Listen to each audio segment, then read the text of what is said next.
Good afternoon. Welcome to day 16 of the International Great Black Read Aloud Day. We've been reading all month and we are happy to be back here again on day 16 for art. We are giving voice to words written by Black people around the world, all different topics, all different genres, and so we invite you to join us and read aloud with us. So let's read aloud. Today, our selection comes from Sepia Dreams by Matthew Jordan Smith, a photographer. And I bought this book many years ago from a library. And so we're going to read a couple selections out of here.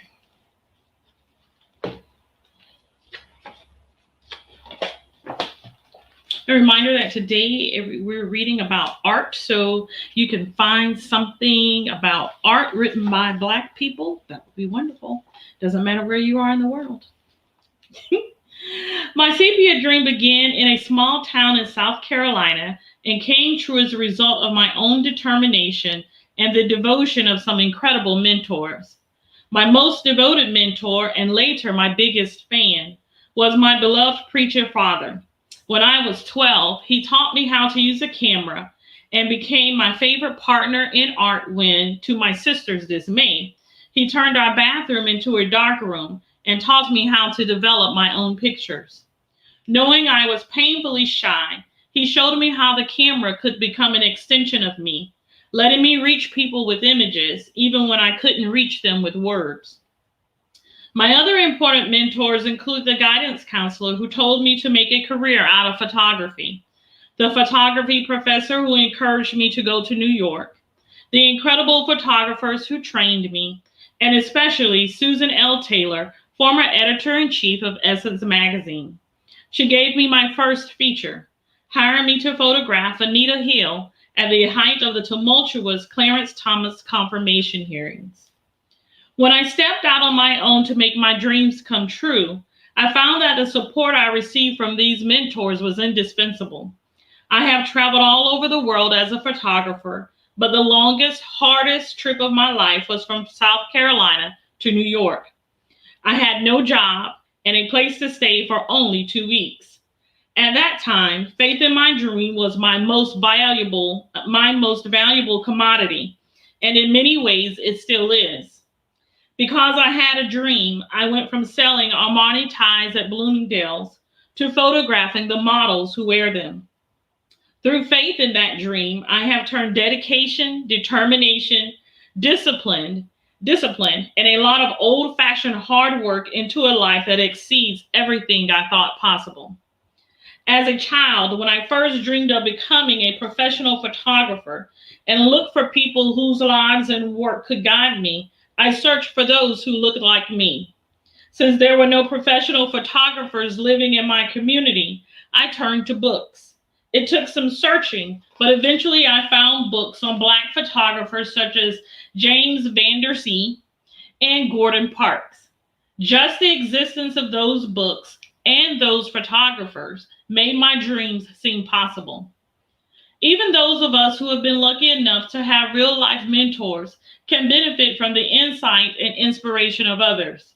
People we may not know personally, but whose lives can teach us lessons that we need to learn. Sepia Dreams gives readers intimate advice from individuals who have served as role models to the entire world. It presents words of wisdom accompanied by photographic portraits offered by 50 African American superstars in the worlds of film, television, music, theater, dance, literature, fashion, and sports. The title Sepia Dreams reflects my vision of a book devoted to photography, people of color, and dreams. Sepia is a tint used to describe a specific kind of photographic image. It can refer to a range of brown pigments, colors that remind me of the gorgeous hues of skin we see throughout the Black community. Diverse shades of brown that are all equally beautiful, and which are displayed in the images that fill the pages of this book. I decided to call my project Sepia Dreams because the name, the images, and the words to collectively symbolize a celebration of Black beauty and achievement. Each photograph marks a memory of special moments I shared with each remarkable individual. During my photo session and interview with Lynn Whitfield, for example, she began crying and laughing when I put my arms around her and asked her what was wrong. She told me that she had never done a photo shoot where she thought she looked so beautiful, and that she was so proud to see that the entire photo crew was African American. When Felicia Richard heard that I wanted to interview her, she called me personally to tell me that she had to do my book and invited me to the set of Cosby to interview her. She wept tears of joy at the end of the interview because she was so happy that young people would finally know what it takes to make it instead of believing in the myth of overnight success. When I first contacted Lena Horne, she graciously declined. However, I wrote her a personal letter telling her how many people had acknowledged that she inspired them. The next thing I knew, Lena Horne herself was calling me and said, "Okay, dear, I'm ready to do your interview. Let's go." Back when Sepia Dreams was nothing more than a dream itself, I asked my friend Vanessa Williams to write the introduction to the book that I knew it would become. She agreed without hesitation and has remained a constant source of inspiration and encouragement. Photographing Vanessa with her husband, Rick Fox, only a month before she gave birth to their beautiful daughter, reminded me of how far we had both come since I first photographed her in 1993. Every time I see her, I marvel along with everyone else at how one of the world's most beautiful women continues to grow even lovelier with each passing year. However, I am even more amazed at how this woman, whose dignity and determination defy every stereotype and every obstacle, has now turned her hard-won successes into well-deserved peace and joy that so vividly radiate from within her, making her one of my favorite photographic subjects. Sometimes I wonder if her courageous struggle is the secret behind her enduring beauty. Always, I know that the opportunity to witness with my camera her evolution as an artist and as a woman has been one of the great privileges of my career. Vanessa is a powerful living symbol of beauty, talent, and wisdom. She is everything that Sepia Dreams stands for. Indeed, each celebrity tells a uniquely powerful story. Each celebrity's path to success is different, but their collective vision of a world in which we can all honor and share our gifts is the same. My dream is that this vision will light the way for readers like no other book has done before. In speaking with countless people, both famous and familiar, about making their dreams come true, I realized one thing above all. We as a people are not really moved by silver platter success stories.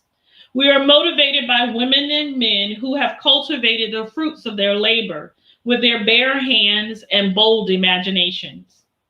This is especially true of African Americans, who have so often found themselves excluded from the experiences of the so-called American dream and from the images that claim to document it. We are rarely born with silver spoons in our mouths.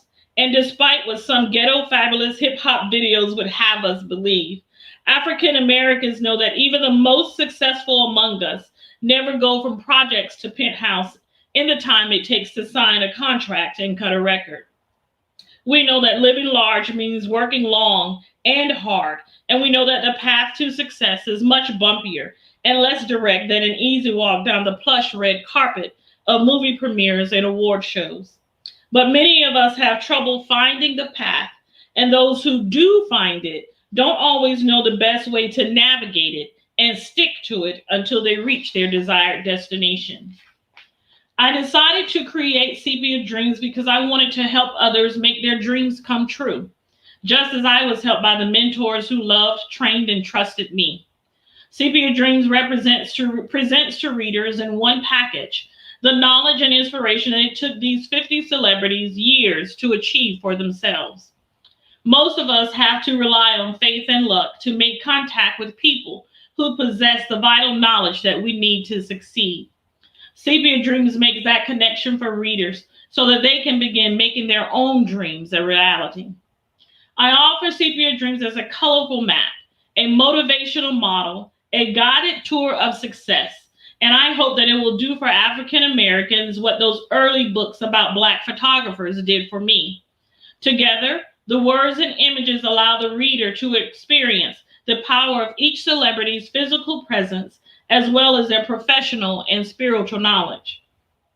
Through Sepia Dreams, people who have lost sight of their vision or who have yet to find it will see success in living color, hold it in their hands, and believe that it is possible for them, just as it was for the incredible people who contributed to this book. It is my deepest hope that after reading Sepia Dreams, those readers who have been tempted to surrender their own dreams will be convinced instead to reclaim them and to be guided by the story's wisdoms. Those who do will find that hopefulness, which is too often discredited as a luxury of the young, foolish, and privileged, is a form of power to which we all have access, a power that gives dignity and triumph to all efforts, great and small. Sometimes I can hardly believe that the shy little boy who used to hide himself and his dreams behind his camera is now using the camera to show millions of people how to bring their own dreams to light. My childhood dream of being a professional photographer has come true, and it has given birth to new dreams. It has given birth to Sepia Dreams. That is Matthew Jordan Smith, photographer. And we'll read a selection out of here by none other than crooner himself, Maxwell. Maxwell speaks on growth. The biggest and strongest message is that whatever it is that you're called to do, do it. Every day is an opportunity for you to reach a higher level. The biggest and strongest message is that whatever it is you're called to do, do it. Do it regardless of whatever accolades you may receive or whatever opportunities may come your way. If it's a true conviction, then it will continue within you, whether you exercise it professionally or you do it recreationally. When you do what you are meant to do, it's not about the money. It's about the sacrifice and the dedication that you put in. The biggest challenge for me was believing in the possibility of achieving this. That's the hardest part. Allowing yourself the opportunity, giving yourself half a chance to make it. I think a lot of people tend to sabotage themselves because they're afraid of what their future holds. You have to let that go. Live in the moment, live in the now, and let the future unfold for you. Even now, it's a challenge to just give myself the chance to finally make it in the way that I know I can. That's not something that has to do with the outside world.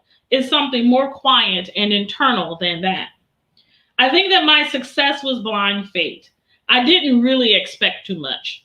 A lot that happened with me initially was a result of other people having faith in what I could do. But I was just kind of happy to be making music, regardless of what the outcome was going to be. It was just like, look, I make music. I'll make it after work, even if I have to do it after working at McDonald's. I'll go home and I'll make music. Whatever it takes for a person to develop their craft, he or she should do it. That could be singing lessons or just singing in the shower along with every song you hear. I can attest to that. Everyone needs to trust that inner voice that will always guide you and tell you where you need to go next. I think every day is a big break because the process never ends. When you think of your career in terms of a big break, then you almost make yourself finite. You make the experience finite and you limit it. Every day is an opportunity for you to reach a higher level or to try to. I'm still growing. It is important to be courageous enough to put yourself on the line for your art. People and artists who do that have been the biggest inspiration for me. I don't mean people who are successful and accepted on a commercial level, but people who are brave. People who reach for that courage are the ones who really make me keep trying, who make me keep working and striving. When I was a kid, what I wanted to be when I grew up was happy. It's so hard when you're young, you're from the city, and you just don't think anything is beyond that block where you're from or that corner where you hang out. The key for me was the radio. The radio was the thing that said, there is a way, there is a door, and it's music. I was too young to afford a record, so I would listen to my parents' old records and tape my music off the radio. It wasn't so much the idea of my being on the radio, but just the music itself that touched me. I was very shy as a kid, so I ended up staying home and figuring out how to make the best of passing time. I wrote hundreds of songs before I was 20, out of boredom, really. I had nothing to do, and that was how I had fun. Some New York clubs started to play my music, and that's what led to a recording contract. I still get nervous. It still comes. When I think you stop being nervous, you should stop, period. Because nervousness keeps you on your toes, keeps you humble, and keeps you knowing that you're blood, flesh, and bones. It lets you know that when you get out there and the spirit hits you, that the spirit is what drives you. I know the spirit is what drives me on stage. I don't take credit for any of it. There is a lesson in everything I see and hear. It's in the people who used to make music, and it's in the people who are up and coming. I just try to take it all in. I'm a little hard-headed in that sometimes I think I know everything, but I'm learning to open up and listen a little bit more. I think sharing a philosophy with the people in your life is more important than sharing a profession with them. I think it's important to surround yourself with people with ideals that are similar to yours, people who have ideals you wish to reflect. It's important for me to try to be happy and to show people who are dear to me, people who are supportive, and people who are just a rock in my life, how much I love them and to show them how much I appreciate them right now. I've had a tendency to never say the things that I need to say to those who have been important and instrumental in making what has happened to me happen. So now I try to do that. I try to let everyone around me know how much I appreciate their help and their love and their guidance. I have so many people to thank. The examples that you set, even the ones that you set unconsciously, affect and touch people. Everybody knows when they are doing wrong. It may take time, but eventually everything finds its way back to you. At the same time, I don't think you should live a lie to try to make people happy or compromise yourself in any way. I think the best way to influence other people, especially young people, is to live the truth. I try to spread the truth that there is just one love, that we all live under one power, and that there is really no separation between us. The divisions between us are an illusion. It's important to be clear about what you think you're going to receive with the fame you get. I didn't expect to be happier because of this. I knew that this would only be a path to or a step toward trying to get happiness. But happiness is something that usually has nothing to do with your career. It has to do with the peace you have with yourself and with the people you love. I tend to want everything to be perfect, but I think that I'm learning to understand the beauty in the scar. I take it one day at a time now. I try to keep in mind all the things that I went through to get to the place I am now. And I try to remember that fame is not really what it's all about. Fame is a byproduct of what comes with being in this position. Music is the root and the reason why I do what I do. I can go away from fame and still be happy if I can just make the music. I've learned that sheer joy is in the music. And this has been our selection today for Art Day, Sepia Dreams by Matthew Jordan Smith. He is a photographer, and it is full of stories and lots of wisdom. I've had this book going on 20 years now, and it's always a joy each time to pick it up and read something that is encouraging and enlightening out of it. And today is Art Day, and we want you to get something written by someone Black all across from the African diaspora, and read something written about art. It doesn't matter. Art is many different things. It's painting, it's music, it's craft, it's all the things that we do that releases our creativity. And so we hope you have been enjoying the International Great Black Read Aloud Day. And we'll be back tomorrow. And we want to remind you what we're doing tomorrow. Tomorrow we are on day 17. And tomorrow is science fiction. So grab something of science fiction written by someone Black and visit your local library and go pick up something. It doesn't have to be something. If you don't have it at home, go to your library, pick up something, do some Googling, and see what's available. We also want to remind you, visit your local Black-owned bookstores wherever you are in the world. Patronize them. And also we want to invite you to visit one of the largest online Black bookstores, the AALBC.com bookstore. And order your books, place an order, and they will ship it to you. Again, my name is LD Robinson, and I hope you have been enjoying the International Great Black Read Aloud Day. We've been reading all month, and we'll see you tomorrow for day 17, in which is science fiction. All right, we'll see you tomorrow. Have a wonderful day.